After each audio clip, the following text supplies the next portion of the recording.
Hello everyone and welcome back to my YouTube channel Heaven Study. In today's video I have gone to teach class 8th chapter number 1 of science biology, that is crop production and management. So without any delay let's start our video. What are crops? Crops क्या होते हैं हमें ये पता होना चाहिए. So many plants of the same kind grown on large scale in one season is called crops. Suppose that ये हमारी एक फील्ड है, इसमें हमने वीट सो किया, यानी वीट का प्लांट हमने उगाया. एक फील्ड में हमने ये सारे वीट हैं, ठीक है, एक ही फील्ड में. तो जब हमारा जो फील्ड है वो सेम है, सीजन सेम है, सो उस चीज़ को हम क्या कहते हैं, क्रॉप कहते हैं. अंडरस्टूड. अब क्रॉप के कुछ टाइप्स होते हैं.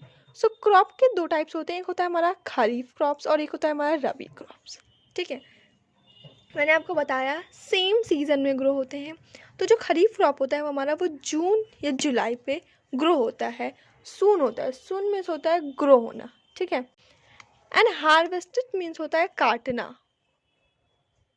ठीक है. तो सितंबर अक्टूबर तक वो हार्वेस्ट हो जाते हैं, ठीक है. तो खरीफ क्रॉप कब ग्रो होते हैं, जून और जुलाई में ग्रो होते हैं और सितंबर अक्टूबर तक हार्वेस्ट होते हैं. सेकेंड टाइप कौन सा है, हमारा रबी क्रॉप्स, जो हमारा अक्टूबर या नवंबर पे ग्रो होता है और मार्च और अप्रैल तक हार्वेस्ट हो जाता है. ये हमारा क्रॉप था कि हमने पढ़ा क्रॉप क्या होता है, क्रॉप के टाइप्स क्या होते हैं. फिर एक बार हम रिवाइज करते हैं. जब एक ही तरह का प्लांट, सेम काइंड का प्लांट एक लार्ज स्केल में एक ही सीजन में एक ही फील्ड में ग्रो होता है, उसे हम क्रॉप कहते हैं. क्रॉप हमारे दो तरीके के होते हैं, खरीफ क्रॉप्स और रबी क्रॉप्स. जो हमारे क्रॉप्स जून या जुलाई पे ग्रो होते हैं और सितंबर अक्टूबर तक हार्वेस्ट हो जाते हैं, उन्हें हम खरीफ क्रॉप्स कहते हैं. और ऐसा क्रॉप जो हमारा अक्टूबर नवंबर पे ग्रो होता है और मार्च अप्रैल तक हार्वेस्ट होता है, उसे हम रबी क्रॉप कहते हैं. ये हमारा क्रॉप था. अब आते हैं प्रोडक्शन एंड मैनेजमेंट, यानी हमारा एग्रीकल्चर में. एग्रीकल्चर क्या होता है, the practice of production, producing crop and rearing animal. जब हम क्रॉप को प्रोड्यूस करते हैं या एनिमल्स को रियर करते हैं, सो उस प्रैक्टिस को हम कहते हैं एग्रीकल्चर. अंडरस्टूड. वो हमारी एग्रीकल्चर प्रैक्टिसेस भी होती हैं, ठीक है. तो इसके कई स्टेप होते हैं. फर्स्ट स्टेप होता है प्रिपरेशन ऑफ सॉइल. जब भी हमें कोई प्लांट को कहीं ग्रो करना है, तो जिस जगह पे वो, जिस फील्ड पे ग्रो हो रहा है, जिस सॉइल पे ग्रो हो रहा है, सबसे पहले उसे हमें प्रिपेयर करना पड़ेगा. ये हमारा फर्स्ट स्टेप होता है. जो हमारे सॉइल पे जब बहुत दिनों तक कुछ नहीं ग्रो होता है तो वो टाइट हो जाती है, ठीक है, वो टाइट हो जाती है. तो सबसे पहले हमें सॉइल को लूज़ करना पड़ेगा और टर्निंग करना पड़ेगा. किसके थ्रू, टिलिंग और प्लॉटिंग के थ्रू. इसके लिए ये क्या होते हैं, इंस्ट्रूमेंट तरीके होते हैं, प्लॉट, जिससे हम क्या करते हैं, सॉइल को लूज़ करते हैं, ठीक है.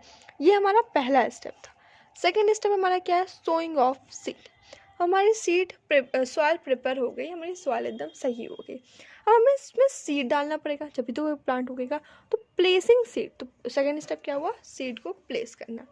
Good quality healthy seed sown in proper depth. अब जो हमारी सीड होगी वो एक अच्छी क्वालिटी की होनी चाहिए, हेल्दी सीड होनी चाहिए.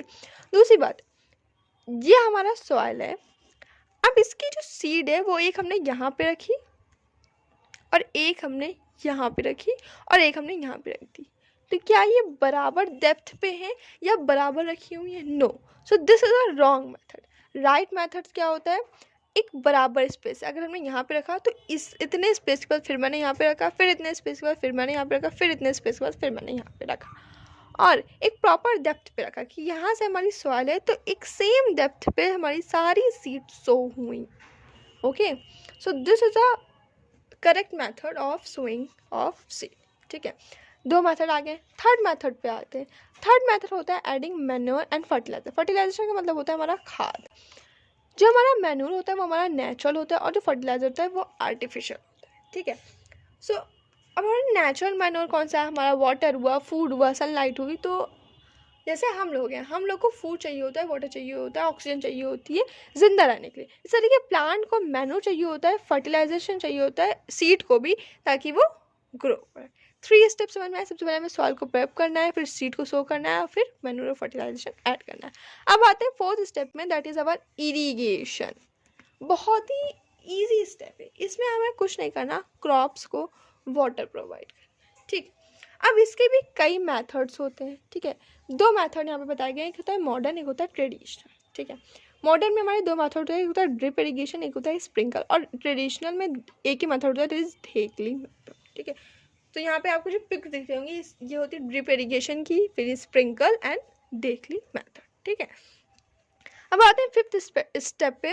अब हमने सॉइल को प्रेप किया, फिर उसमें सीड को सो कर दिया, फिर मैन्यूर फर्टिलाइजेशन भी ऐड कर दिया, फिर वाटर भी ऐड कर दिया। तो अब क्या होंगे, अब सीड ग्रो हो जाएंगी। अब इरिगेशन के बाद हमारा जो हमारी सीड्स हैं वो ग्रो हो जाएंगी, ठीक है। इरिगेशन के बाद सीड्स हमारी ग्रो हो जाएंगी। तो अब हमें वीडिंग करना पड़ेगा, यानी जब सीड ग्रो हो जाती है तो इनमें कुछ अनवांटेड क्रॉप होती हैं जो क्रॉप के साथ नेचुरली ग्रो हो जाती हैं, जिन्हें हम वीड्स कहते हैं। तो उन्हें हमें रिमूव करना है, इस मेथड को हम रिमूविंग कहते हैं। Unwanted crop grow naturally with crops are called weeds and the removing of weeds is called weeding. Okay, this is our fifth step. Now we have to come to the sixth step, that is harvesting. अब भाई हमने unwanted crop से काट दिया, अब harvesting का normal से means है क्रॉप को हम कट कर देंगे।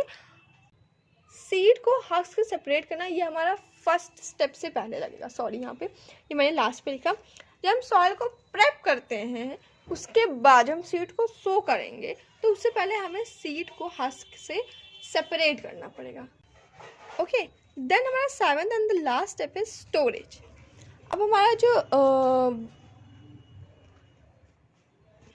क्रॉप था वो कट हो गया, तो उसे हम ऐसे को फेंक नहीं देंगे, उसे हमें स्टोर करना पड़ेगा। तो उसके लिए कुछ एरियाज है, जैसे हमारा एरियाज है सिलोस एंड रनिंग एरियाज में, मॉइस्चर फ्री एरियाज में, जहाँ रैट्स मॉस्किटो इंसेक्ट माइक्रोऑर्गेनिज्म ना हो, उस एरियाज में हमें इनको स्टोर करना पड़ेगा। अब आपके बुक में एक और चीज़ दी हुई है, दैट इज़ नाइट्रोजन फिक्सेशन।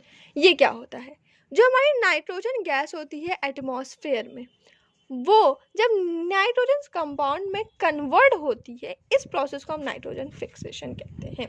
तो process of conversation of nitrogen gas off the atmosphere into nitrogen compound is called nitrogen fixation. Okay, here the video is and, and if you want the handwritten notes of this chapter, then please let me know in the comment section.